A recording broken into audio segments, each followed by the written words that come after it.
कृष्ण कृष्ण हरे हरे। आसंतु शुणिबा दास महिमा मु आजी जो दास कथा कहूची ताहा इतिहासर दास नुहे जो दास प्रथाटी मनीष मानकु पशु पक्षी भली किणा बिका करी व्यवहार करुथिला ताहा थिला बहुत कर्कशकर दारुण दुखदायक हृदय विदारक। किंतु मु से दास महिमा कहू नहीं मु कहूची एमिति दास महिमा जार मालिकंकु आमे देखिबाकु पाउनाहु। तांकर बिना देश रे हमकु सबु किछि करिवाकु पडुछि। किंतु आमे सेई दासंकु जेतेबेले भूली जाउछु आमे दास भूली जेतेबेले भूली जाउछु सेतेबेले आम व्यवहार रे बहुत कर्कशकर एवं हेउछि जार कुफल आमको भोगिबाकु पडुछि। जदि आमे प्रति मुहूर्त रे भगवान दास बोली आमे उद्बोध करिबु एवं तांकर नाम नेउथिबु तांको समर्पण करी प्रति कर्तव्य वाक्य जेमिति काकु हलिबाकु हेले भी जेकोसी क्रिया प्रतिक्रिया मध्य तांको समर्पण करी करिबाकु हुए तेबे जाई सेठारे करुणार वर्षा हुए एवं आमे सेई करुणा करको करुणार बिंदुए बिंदुए पान करि परिबु। हे ज्ञानी सज्जन मंडली आसन तू जानिबा दास महिमा एही दास महिमा हेउछि भगवान कर आमे सबु दास। से जेते बेले चाहिबे तांकर ही सबु आम शरीर मध्य तांकर से हेउछंती आमर मालिक।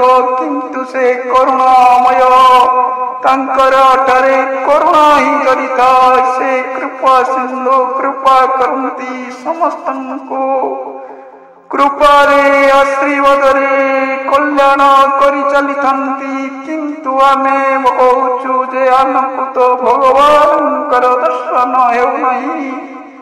देखंतु भगवानकर दर्शन बड़ा कथा नुहे।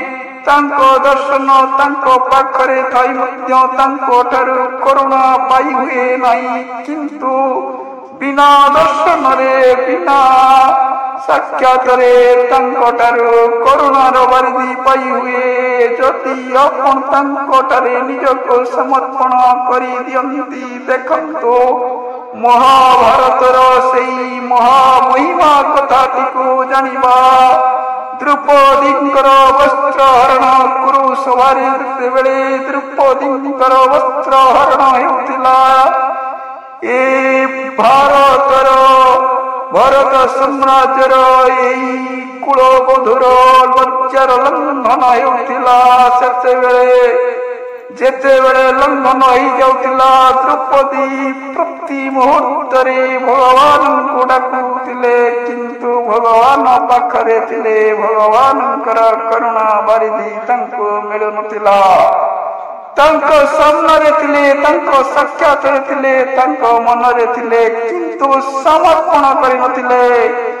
जेतेबेले से दुई हाथ टेकी सेई महाकृष्ण कृष्ण को डाकिले वासुदेव तुमे एबे मते तुमे ही निय मोर किछि नहीं। तुमे मते रक्षा कर तुमे मते निज पाखरे रख एवं निज मोर शरीर को तुमको तुम ठारे तुम पाद पद्म रे अर्पण कली। एबे लज्जाहीन अर्थात वस्त्र हरण हेउथिबा ए शरीरटी मोर नुहे तुमर। सेतेबेले जाई भगवानकर करुणा बारिधि होइथिला। द्रौपदींकर गोटिए वस्त्र जगरे कोटी वस्त्र आसी छंदी हो जाइतिला। जहाँ से दुशासनकर मो गर्भ बंधन को भांगी देइतिला। तांकर दाम्भिकता तांकर सब किछि को पुड़ी जाली ध्वंस कर देइतिला। मानी दुर्योधनर मान भांगी जाइतिला। ଦୁର୍ଯ୍ୟୋଧନ ସେତେ ପର୍ଯ୍ୟନ୍ତ ଅହମିକାରେ ଅନ୍ଧ ହୋଇ ଭଗବାନଙ୍କର ଏହି କରୁଣାବଦ୍ଭାବୀକୁ ଜାଣିପାରି ନଥିଲେ, ଭଗବାନଙ୍କୁ ହୃଦ୍ କରିପାରିନଥିଲେ। ସେଥିପାଇଁ ମହାଭାରତ ଯୁଦ୍ଧ ପର୍ଯ୍ୟନ୍ତ ତାକୁ ଜୀବିତ ହୋଇ ରହିବାକୁ ପଡ଼ିଥିଲା। ଯଦି ସେ ଭଗବାନଙ୍କର ଏହି ଅପରୂପ ମହିମାଙ୍କୁ ଜାଣିଥାନ୍ତେ, ତେବେ ହୁଏତ ପ୍ରେମ ମୋଡ଼ ବଦଳାଇ ହୁଏତ ତାଙ୍କ କର୍ମର ସୁଧାର କରିପାରିଥାନ୍ତେ। କିନ୍ତୁ ଆମେ ଏହି ଦୁର୍ଯ୍ୟୋଧନ ଦୁଃଶାସନଙ୍କ ଭଳି ଗର୍ବ ଅହମିକାରେ ଏଭଳି ଅନ୍ଧ ହୋଇଯାଉଛୁ ଯେ ଆମେ ସବୁବେଳେ ନିଜକୁ ବଡ଼ କରୁଛୁ, ଭଗବାନଙ୍କ ପାଖରେ କେବେ ଆମେ ସମର୍ପିତ ହେଉନାହୁଁ। ଆମେ ଭାବୁଛୁ ମୁଁ କରୁଛି କେମିତି ହବ, ମୁଁ ଏହା କରିଛି, ଆମେ ମୋ ଅହମିକାରେ ନିଜକୁ ଏତେ ବଡ଼ କରିଦେଉଛୁ ଯେ ଆମେ ଭଗବାନଙ୍କ ପାଖରେ ବହୁତ ଛୋଟ ହେଇଯାଉଛୁ। ଆମକୁ ଜାଣିବାକୁ ହେବ ଯେ ପ୍ରତି ମୁହୂର୍ତ୍ତରେ ଆମର କର୍ମକୁ ଭଗବାନଙ୍କ ପାଖରେ ସମର୍ପଣ କରିବାକୁ ପଡ଼ିବ। ତେବେ ଯାଇ ଭଗବାନଙ୍କର ଆଶୀର୍ବାଦ ଏବଂ ସୁଜ୍ଞାନ ହେଲେ ଏ ସଂସାରରେ ସତ୍ପଥରେ ଚାଲିବା ପାଇଁ ଆମକୁ ବଳ ମିଳିବ। କିନ୍ତୁ ଯଦି ଦୁର୍ଯ୍ୟୋଧନ ଦୁଃଶାସନଙ୍କ ଭଳି ଅହମିକାରେ ପଡ଼ି ରହିବୁ, ତେବେ ଆମେ ନିଶ୍ଚିନ୍ତ ଧୂଳିସାତ୍ ହେଇଯିବ ଆମର ସ୍ୱପ୍ନ, ଆମେ ଧ୍ୱଂସ ବିମୁଖୀ ଆଡ଼କୁ ଆଗେଇ ଯିବୁ। ତେଣୁ ସବୁବେଳେ ଡାକନ୍ତୁ, ହେ ପ୍ରଭୁ, ମୋର ଏହି ଆପଣଙ୍କର ଆଶୀର୍ବାଦରୁ ମିଳିଥିବା କିଛି ଅଭିନୟ ରୂପକ ଜୀବନର କର୍ମମୟକୁ ଆପଣ ସତ୍ପଥରେ ପ୍ରେମମୟ କରନ୍ତୁ। କିନ୍ତୁ ଯଦି ଆମେ ଅହମିକାରେ ବୁଡ଼ି ରହି ମୁଁ କରୁଛି, ମୁଁ କରିବି, ମୋର ଏହି ଅହମିକାରେ ଯଦି ଆମେ ବୁଡ଼ି ରହିବା, ତେବେ ଆମେ ନିଶ୍ଚିନ୍ତ ଭଗବାନଙ୍କ ପାଖରେ ଛୋଟ ହୋଇଯିବା, ଭଗବାନଙ୍କ ଠାରୁ ଦୂରେଇ ଦୂରେଇ ଯିବା। ତେଣୁ ସେହି ଅହମିକାକୁ ଦୂର କରିବା ପାଇଁ ମହାପ୍ରଭୁ ଗୌରାଙ୍ଗ ମହାପ୍ରଭୁ କେତେବେଳେ ବି ମଧ୍ୟ ତାଙ୍କର ଦେହରେ ମୁଁ ମୋର ଏହି ଅହମିକା ଆଣି ନଥିଲେ। ସବୁବେଳେ ଭଗବାନଙ୍କର ଇଚ୍ଛାରେ ହେଉଛି ବୋଲି କହି ନିଜକୁ ଦୂରେଇ ରଖୁଥିଲେ। ମୁଁ ମୋ ଅହମିକା ଠାରୁ ନିଜକୁ ଦୂରେଇ ରଖୁଥିଲେ। ସେହି ଗୌରାଙ୍ଗ ମହାପ୍ରଭୁ ଭଗବାନଙ୍କର ନାମ ନେଉଥିଲେ ଏବଂ ଭଗବାନଙ୍କ ପାଖରେ ନିଜକୁ ସମର୍ପଣ କରିଦେଉଥିଲେ। ଯେତେବେଳେ ବି ତାଙ୍କ ପାଖରେ ଅହମିକା ଆସୁଥିଲା, କିନ୍ତୁ ସେ ଅହମିକାକୁ ଦୂରେଇ ଦେଉଥିଲେ ଏବଂ କହୁଥିଲେ ଯେ ଭଗବାନଙ୍କ ଇଚ୍ଛାରେ ଏହା ହେଉଛି। ସେହି ଚୈତନ୍ୟ ମହାପ୍ରଭୁ ଦିନେ ଭିକ୍ଷା ମାଗିବାକୁ ଯାଇଥିଲେ, କାହିଁକି ନା ସେ ଜାଣନ୍ତି 7 ଘର ଭିକ୍ଷା ମାଗି ତାଙ୍କର ଏହି ଭୋଗ ରୂପକ ଦେହର କ୍ଷୁଧାକୁ ସେ ମେଣ୍ଟାଇବେ। କେବଳ ବଞ୍ଚିବା ପାଇଁ ଆହାର ଗ୍ରହଣ କରୁଥିଲେ। ସେହି 7 ଘର ମଧ୍ୟରେ ଗୋଟିଏ ଘରେ ଭିକ୍ଷା ଥାଳ ବତାଇ ଦେଇଥିବା ବେଳେ ତାଙ୍କର ଗୃହିଣୀ ତାଙ୍କ ଭିକ୍ଷା ଥାଳରେ ଛଞ୍ଚ କନାଟିଏ ପକାଇ ଦେଇଥିଲା। କିନ୍ତୁ ଚୈତନ୍ୟ ମହାପ୍ରଭୁ ସେହି ଛଞ୍ଚ କନାଟିକୁ ଭଗବାନଙ୍କର ଆଶୀର୍ବାଦ ବୋଲି ଭାବିଥିଲେ ଏବଂ ଭଗବାନଙ୍କର କରୁଣାମୟ ବୋଲି ଭାବି ସେଇଟାକୁ ଧୋଇ ତାକୁ ଭଗବାନଙ୍କର ସଞ୍ଜଶାଳିତା କରିଦେଇଥିଲେ। ତେଣୁ ଆପଣମାନେ ସେହି ଗୌରାଙ୍ଗ ମହାପ୍ରଭୁଙ୍କର ପଥରେ ପଥିକ ହୁଅନ୍ତୁ। ଆପଣ ନିଶ୍ଚିନ୍ତ ଏହି ପ୍ରେମମୟ ସ୍ୱରୂପକୁ ଦର୍ଶନ କରିବାକୁ ହୁଏତ ସକ୍ଷମ ହୋଇପାରନ୍ତି। ଗୌରାଙ୍ଗ ମହାପ୍ରଭୁ ତାଙ୍କର ସ୍ୱଳ୍ପ ଜୀବନ କାଳ ମଧ୍ୟରେ କେବେ ବି ସେ ନିଜକୁ ଅହମିକାରେ ରଖିନଥିଲେ। ସେଥିପାଇଁ ସେ ଗୃହତ୍ୟାଗ କରି ସର୍ବଦା ଭଗବାନଙ୍କର ନାମରେ ବୁଡ଼ି ରହିବା ପାଇଁ ଉଚ୍ଚ ସ୍ୱରରେ ଗାନ କରିଥିଲେ।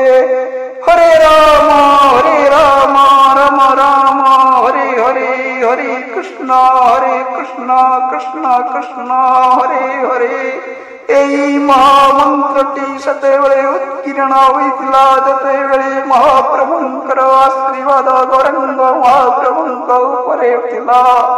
गौरंग महाप्रभुंक कठरे भगवानंकर सेई अमृत गान बाजुथिला सत सत लोक तांकर एई महामहिमा को बुझी तांक पथरे पथिक हेउथिले ए प्रेममय महिमा केवल भगवान गौरंग महाप्रभुंकर पाखरे ही संसार को आसीथिला तांकर भक्ति जोग प्रेममय थिला तेणु एई प्रेम आगरे कौनसी मार्गर कौनसी मूल्य न थाए तेणु गौरंग महाप्रभु जगत को देही स्वर्णमय पथिक पथटी को बतई देइचंती हे जनता गण आपण मने सेई गौरंग महाप्रभुंकर प्रेममय पथरे पथिक हुंतु एवं आपणकर जीवन को धन्य करंतु केबे भी आपण निज को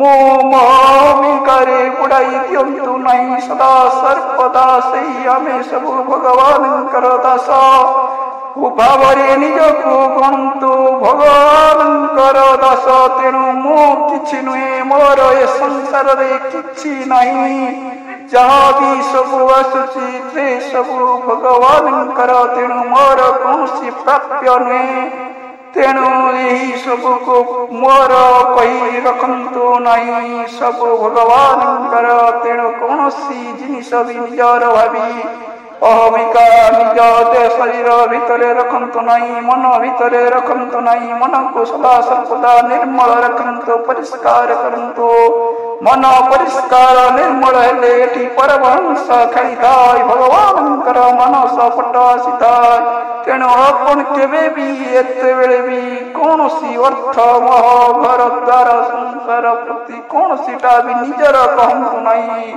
आपण जेते बेले निजको भगवानंकर दास कहउछंती आपणक पाखरे जेउ सब भी आसुची आपण ताको भगवानंकर कहंतु आपण केवल दास आपण पाखरे जा आसुची से सब भगवानंकर आशीष तेणु से सब भगवानंकर प्राप्य से सब भगवानंकर एई भगवानंकर करी देते बेले आपण निजको करी देबे ना सेते बेले निश्चिंत आपणकर पाखरे आपणकर प्रेम वर्षा एवं निश्चिंत जानिबे हुतपुत करिबे जे मोर एई मोहमिकाटिको दूरेई देले केते निर्मल एवं मन केते पवित्र होइଥାଏ भगवान केबे भी कर्कश नहंती बहुत करुणामय कृपामय तांक मुख मंगल रे सदा सर्वदा प्रेमर वर्षा होइଥାଏ सेई प्रेम मधु को पान करिबा पई गौरंग महाप्रभु आमको बतई दैछंती तुमे सदा सर्वदा सेई प्रेम को पाइबा पई सेई प्रेममय को मूर्त को पाइबा पई हृदय को निर्मल कर मन को निर्मल कर सदा पवित्र हेले यते निश्चिंत तुमे भगवानंकर करुणामय सागर रे पहुंतरण करी परिबो तेणु तुमे सदा सर्वदा भगवानंकर दास भाई निजको भगवानंक पाखरे समर्पण करी मुखरे गाउथ हरे राम राम राम हरे हरे हरे कृष्ण कृष्ण कृष्ण हरे हरे